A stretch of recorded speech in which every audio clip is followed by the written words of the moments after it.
Hello, very beautiful community. It's lovely to be with you after a couple of days of health difficulty. Hope you're having a great weekend. And if you're having a hard weekend, then all my love your way. This is going to be a conversation that's actually hard for Ukraine, but it shouldn't be that hard for us, supporters of Ukraine in the West, or at least people who are positively disposed to Ukraine and negatively disposed toward Kremlin imperial mania. But that requires a bit of analysis because I do think it generates some anxiety in some of you. And part of the reason for that is that the Ukrainian, pro-Ukrainian space in the West is Russocentric. In other words, most content you consume about the Russo-Ukrainian conflict is about things happening in Russia or to Russia, or bad things happening to Russia. And so there's a lot of people who are sympathetically disposed to Ukraine in the West who haven't accumulated any knowledge about Ukraine over the years of the full-scale invasion. And so suddenly something like this is happening, and then there are names, and then there are agencies, and then there are institutions, and none of these make any sense to you, and they're all new names and new words, and what the hell is going on? And all I want to know, should this in any way, affect my support for Ukraine, or should it not? Well, the answer is it should not, if you were to ask me for a recommendation, but we'll come to that in a second. What's going on? Well, number one, there is an alleged corruption scheme that goes into Mr. Zelensky's administration and into his inner circle, with bad allegations, such as kickbacks on energy contracts that do essential work protecting Ukrainian energy infrastructure at a desperate time of defensive existential war. And so that's not just corruption, it's worse than corruption, it's a kind of traitorous looting. Number one. Number two, the anti-corruption agencies investigating this were under attack from the Zelensky administration a few months ago, which tried to muzzle them and bring them under their control, but didn't. In the second order, because of public mobilization in Ukraine. In the first order, because the West said, no, this is not happening. Third, a close historical associate of Mr. Zelensky is implicated in the scandal, and he has now fled the country. 4, the optics are bad. The optics are bad because there's talk of a golden toilet, there's pictures of stacks of cash. On the Naboo platform, the leaked phone conversations are largely happening in Russian, with a few Ukrainian words used here and there, which isn't a problem, but it clashes with the activist narrative about Ukrainian identity that is widespread, so that also doesn't look good for Ukraine. This is not news, except in the specifics for Ukrainians in the trenches, but it's still infuriating for Ukrainians in the trenches. This is dispiriting objectively for Western supporters of Ukraine, although I'm going to argue in a moment that it shouldn't be dispiriting for you too much in a way that affects your support. And this is going to be weaponized by Russian propaganda, of course. 5, Mr. Zelensky has taken action. We've got folks fleeing the country, we've got folks leaving their posts. But Mr. Zelensky is still being criticized for taking a minimizing and defensive posture as opposed to a proactive and systematic posture. Mr. Zelensky is criticized for not approaching the issue of systematic reform of the state-owned nuclear energy company. Mr. Zelensky is being criticized for broadly not having a systemic approach to the challenge of corruption in Ukraine's political system. But of course, you are seeing action, and you are seeing a degree of political pluralism. So that's what we've got in a cartoonish nutshell. I think the first question you want to ask as a Westerner is, should this affect my support for Ukraine in any way? And my answer is, if you're going to take a recommendation from me, no. First of all, the Kremlin bot response, look, Ukraine is corrupt too, doesn't settle anything. Because you're not going to turn around and say, just because Ukraine is corrupt, I'm going to start supporting Russia more. That's a bit like declining a cigarette because you don't smoke and then shoving 5 into your mouth the next minute. And then you've got to understand two things. Partly, you're not supporting Ukraine. You're supporting the enterprise of bringing it about that the Russo-Chinese quasi-alliance doesn't get to decide matters of European security. Number two, you are supporting Ukraine, but when you support Ukraine, you support Ukraine. You don't necessarily support particular people running the country.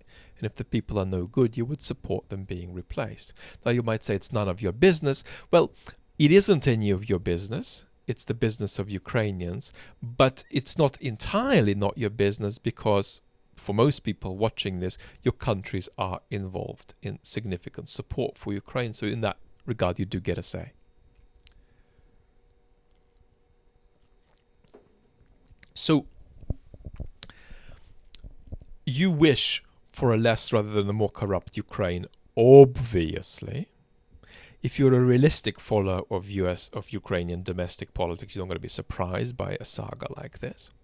But fundamentally, this doesn't alter any of the major chips in the picture that bring it about that your position is to back Ukraine against Russia's imperial aggression. I don't think anything changes there because of this. So that's my recommendation about the question of how this impacts your support. Geopolitical remark. Well, we've already said that perhaps the West's stance and the civic mobilization in Ukraine were both important, but the West's stance was more important in bringing it about that the anti-corruption agencies weren't muzzled back in the summer. But something geopolitically interesting worth stating here, and that's that the West is not committed to Zelensky as leader of Ukraine in the case of a cessation of war or in the case of some kind of a peace deal. That's to say, the West is not all in with the notion of Zelensky staying in power if the hostilities were to stop. And that's important. In other words, they will be very ready to back somebody else, and they won't push hard to keep Zelensky in power if Zelensky looks like he's on the way out. So the West is not committed to Zelensky as post-war leader. That is, cartoonishly speaking again, just not a position in Western corridors of power. Right. Now, a third remark I wanted to make is about something you would have heard of many times in the last few days that has some truth to it, but is cumulatively unhelpful. And that's the notion that the central problem Ukraine has with corruption is to do with the Soviet communist legacy. The legacy of Soviet imperialism, which was a corrupt political system and has infected post-Soviet Ukrainian politics. And there are really two problems with that thought, and two ways in which that thought, in a self-congratulatory way, recommends itself as a nice part of pro-Ukrainian activism, but actually doesn't favor Ukraine in the end because it undermines Ukrainian agency. The first problem with it is a kind of a structural problem. Imagine it's 2025 and the Ukrainian official is engaging in corruption. What are you going to do? What are you going to say to them? Are you going to tell them that insofar as they are engaging in corruption, that way they are becoming more Russian? No. They're just as Ukrainian as if they hadn't engaged in corruption. They're just a Ukrainian who happened to engage in corruption who could have not engaged in corruption. So you see the conceptual problem there. There is some room for a tendentious sociological explanation, but you can never conflate it with political reality. Let's take a completely alternate example. Imagine that you are watching a discussion panel and there is a male and a female commentator on the panel, and the male commentator somewhat tramples the female commentator. Could we say that this is gendered power in action? Yeah, we could. But that would be a sociological judgment of what happened, which shouldn't, as it were, take the place of a constructive conversation that you might have with the female panelist after about what she should have done to shut this domineering male up and speak her own message.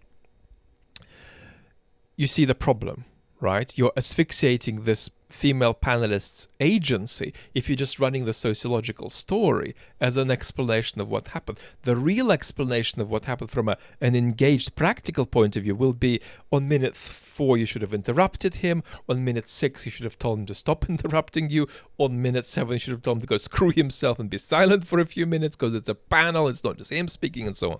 So you see what I mean? There is room for both, but you can't let the sociological story asphyxiate the personal story. Right? You can't tell,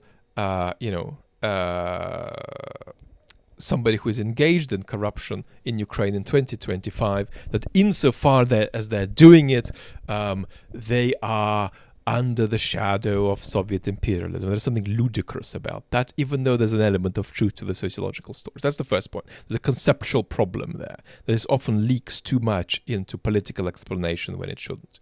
The second point I want to make is that even as a sociological historical point, it's at best partly true. For two reasons. First, Ukraine is not Chechnya. Ukraine is not a blank victim of Russian imperialism. Ukraine is a victim of Russian imperialism of the Soviet variety, but it's also a co-author of it. Ukraine is part of the imperial core. You couldn't give an account of all of the victims of Soviet imperialism without that showing that some of the victims of Soviet imperialism were victims of Ukrainian partaking in the Soviet imperial core. So that's an important ambiguity you can't resist if you want to think like an adult rather than like a 12-year-old activist. And then there is something else. Wow, the Soviet Union was corrupt. But it's not as though there was no corruption on this space and then it appeared when the Soviet project started. There was systematic, extravagant, normalized corruption in the 1910s on the Ukrainian space, in the 1900s on the Ukrainian space, in the 1890s on the Ukrainian space. So you might say, well, okay, but that's not the fault of Soviet imperialism, but that's the fault of Russian imperialism. So let's go back a few centuries more. But now you are left in the absurdly Putinist position of saying that something that's happening in 2025 is a product of historical events 500 years ago. You see, you've landed in the very camp you actually need to avoid if you're going to be analytically, intellectually, democratically an opponent and not a copycat of Putinism. So give a little bit of oxygen to that narrative, but understand that for the most part it is a piece of activist manipulation that actually robs Ukraine of agency in a way that fits with Kremlin narratives. The previous 2 points, the West is not committed to Zelensky as a post-war leader, and the original point, I don't think that this should remotely affect the degree of support that you have for Ukraine. If anything, the more mess there is going on in Ukraine's domestic politics, the more that's advantage Putin and the more reason that is to support Ukraine with greater rather than lesser commitment if you are interested in what is strategically the national interest of your Western country. Lots of love, talk soon.